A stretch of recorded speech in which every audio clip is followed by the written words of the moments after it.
as the kind of day that reminds us why we do what we do. So, welcome to the United States Attorney's Office. I'm United States Attorney Jeanine Pirro. Every day in America, we lose innocent victims to violent criminals who seek to impose their violence on others. There is no timing, there is no warning. It's like a thunderbolt out of the sky. And suddenly, they are gone from us. And their families and friends and their community are left to suffer and wonder why. This is not only illegal, it is immoral, it is unacceptable, and we're not going to tolerate it. And that's why we're here today.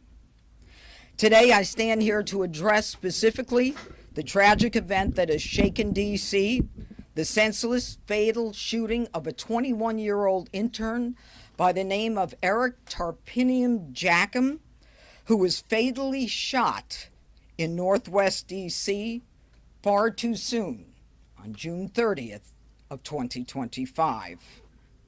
He was shot and killed at 10:28 at night. He was hit 4 times. The scene involved 2 rifles, 1 9mm, and 79 rounds on the ground. Eric was a rising senior at the University of Massachusetts Amherst. He was in the nation's capital, as many young people are, pursuing his passion for public service. He was interning for Representative Ron Estes, and he was an innocent bystander who was caught in a violent act that was not meant for him. He leaves behind his mother, Tamara, his father, Robert, his sister, Angela, and his brother, Jeremy. And his death is a stark reminder of how fragile life is and how violence too often visits us in the nation's capital. And this is why the president has vowed to make DC safe and beautiful. This is why the nation's the president is bringing together federal and local agencies to bring the force of the government against those who seek to destroy not only our quality of life, but our lives. And here to announce my thanks today to the Metropolitan Police Department. There are some real stars behind me who too often do not get the credit that they deserve. Right now, 2 individuals have been arrested, and this is a critical step toward justice. But our work is not done as we continue to seek a 3rd suspect in this case. Charges have been filed against 2 individuals, a 17-year-old juvenile by the name of Jalen Lucas. He's a juvenile, now charged in adult court. Another 17 years old, Kelvin Thomas Jr., another juvenile being charged in adult court, both of them charged with murder while armed under the DC Code 22-2101, which is murder in the 1st degree. Now, these juveniles have prior violent juvenile records in the family court. This is why, from day one, when I came here, I knew that we were missing a whole segment of criminals in DC, in our nation's capital, because the DC Council thinks that these kids need to be protected. They don't need to be protected. They need to be made accountable, and we need to be protected. I am advocating and have advocated for jurisdiction over juveniles 14, 15, 16, and 17. They need to be brought into the criminal court so that we can prosecute them. Because if we do, we can prevent the murder that happened here based upon the histories of these 2 and the 3rd individual that I cannot talk about. Eric didn't deserve to be gunned down, and the system failed him. the system that felt that juveniles needed to be coddled. And it's bad enough to be gunned down on any street, but to be gunned down in our nation's capital is an outrage. This killing underscores why we need the authority to prosecute these younger kids, because they're not kids, they're criminals. They're violent criminals. We have to hold them accountable. We have to prevent them from robbing the innocents of their lives. Now I'd like to call upon the police chief, Pamela Smith. Good afternoon. Thank you, Judge Pirro. I'm pleased to be joined today by Mayor Muriel Bowser, the Mayor of Washington, D.C., and Judge Jeanine Pirro, and the members of the Metropolitan Police Department and our federal partners in announcing 2 arrests in the homicide of 21-year-old Eric Tarpinian-Jachym. I'm joined today by members of the Metropolitan Police Department, Assistant Chief Ramey Kyle of our Investigative Services Bureau, Commander Kevin Kentish, who leads the Criminal Investigation Division, and Detective Gabriel Truby of the Homicide Division.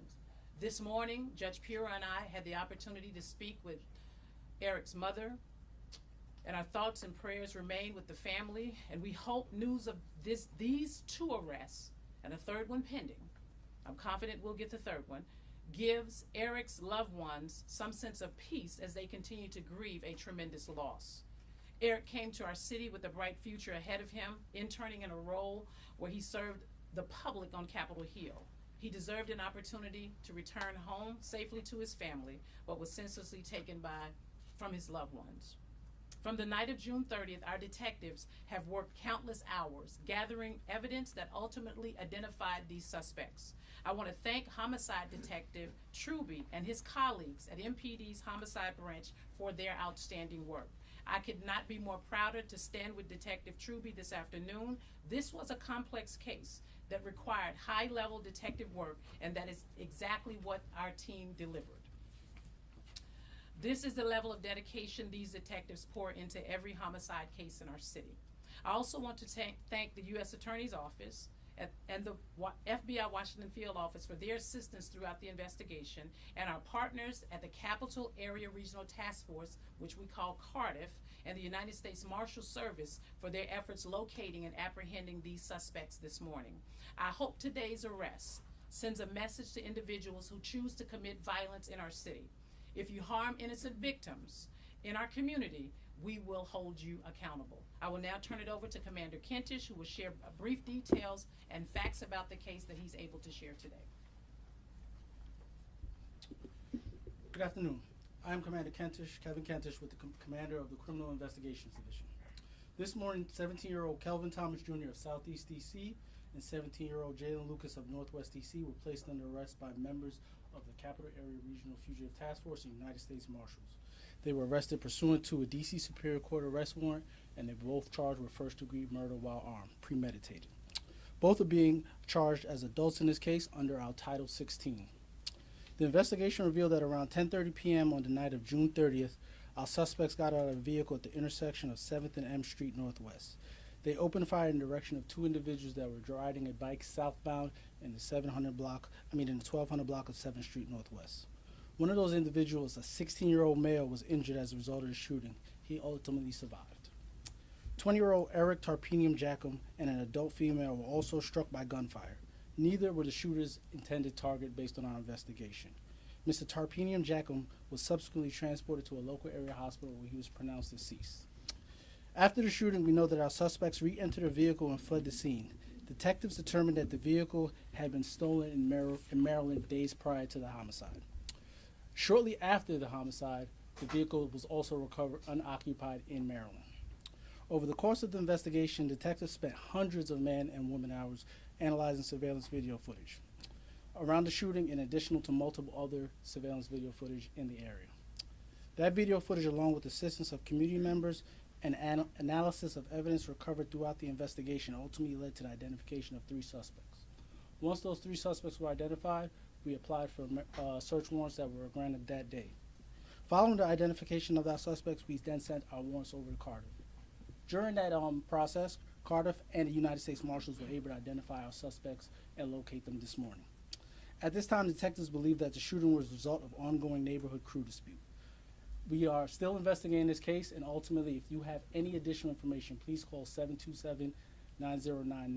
And if you have any information that you wish to remain anonymous, please text us at 50411. I will now turn it back over to Judge Pirro for any other comments. Thank you. Mayor Bowser. Thank you, Judge. I want to echo what we've heard today about ensuring that there is justice for Eric. Any level of gun violence in our city is unacceptable, and certainly someone just walking up the street in the evening on one of our DC streets should be safe in doing so. I wanted to be here with the Chief of Police, with our outstanding detectives and investigators and our federal partners, to thank them for the many, many hours of work, hard work, putting the pieces together to ensure that there is justice served here. I couldn't be prouder of MPD.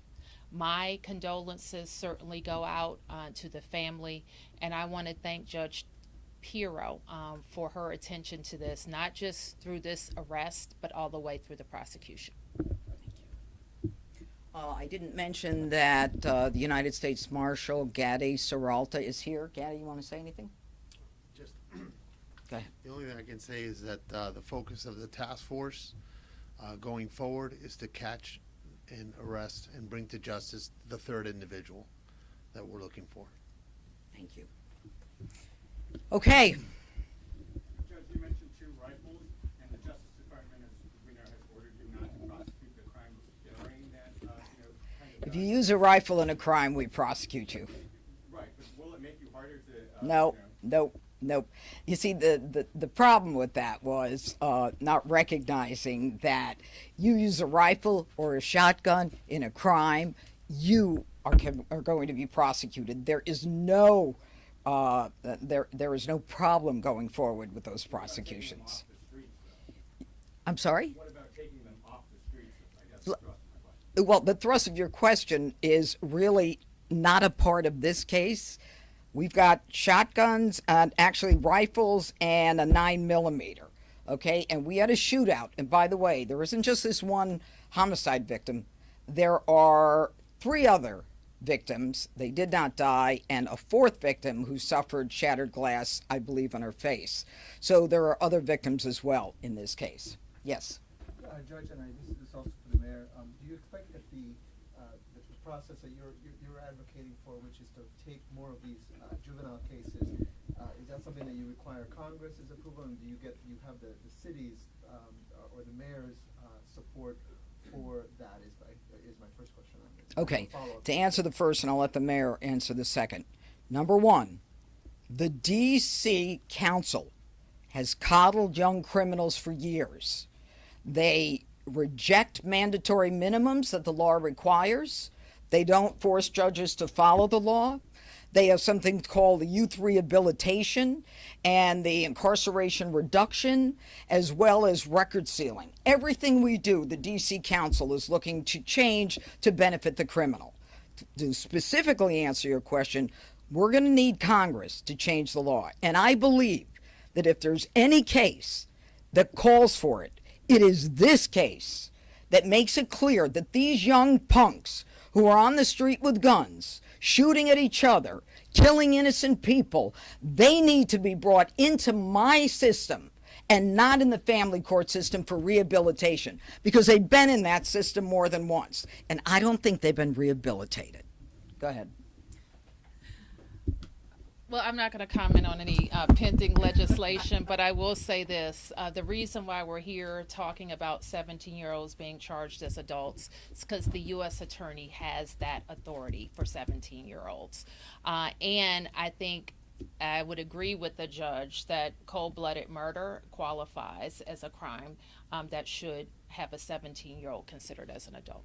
And Judge Pirro, just to follow up on the ongoing, I guess, war of words, where we might describe it between you and Judge Faruqi, I'm just wondering, One of the things, he had very sharp words yesterday, saying that the office essentially had lost some credibility. In his view, what do you say to the grand juries which are returning, true bills, and is there a change that needs to come from your end of things? Absolutely not. Judge Faruqi has never really met someone with an illegal gun that he hasn't felt some compassion for, okay? And I'm not going into grand juries and telling him what to do and what not to do. That is their prerogative. We are advisors to grand juries. We tell them what the law is.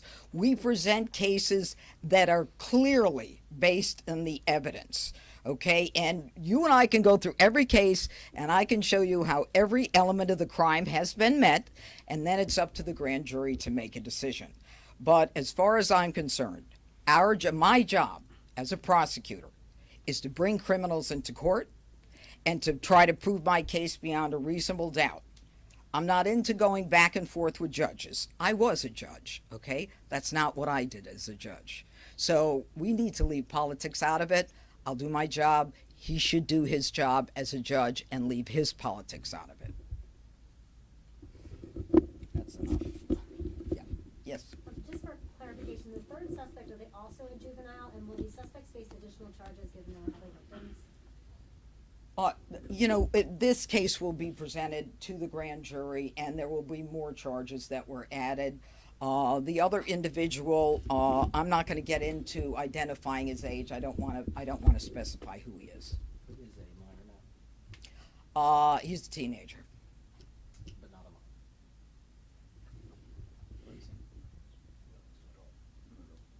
Yeah, I don't want to say. Do you want me to say his age? No. Yeah, not a minor. Not a minor. Last question. Judge Pirro, would you consider seeking the death penalty in this case? And for Mayor Bowser, Attorney Pirro has said that she would consider seeking the death penalty in certain cases, such as the Capitol Jewish Museum shooting. Is that something that you would consider? Number one, under the DC Code, which is what they're being prosecuted under, 22, I think it's 2201, there is no death penalty in the DC Code, so it's not a possibility. It's only a possibility in federal cases. This is not a federal case. Let me ask a few questions just about the investigation. So it's been a couple of months, Channel 7. It's been a couple of months, Judge, since the incident. I was just curious how you were able to track these guys down and where exactly were they caught today? Wait, can you talk? I prefer not to. Intimidating. Video evidence. Good afternoon. We were able to identify and track these suspects through various videos throughout the Washington, D.C. area. We did multiple interviews. We spoke with a lot of people.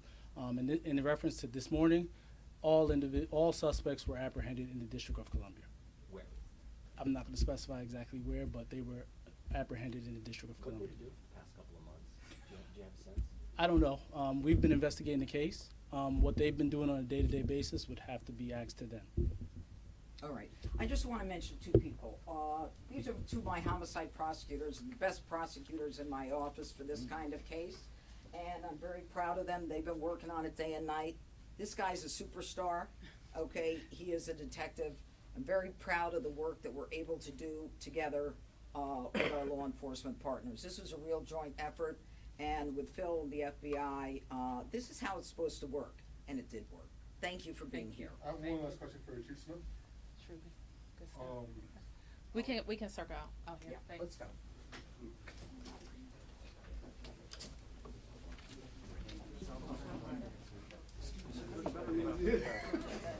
Nice name is Kevin.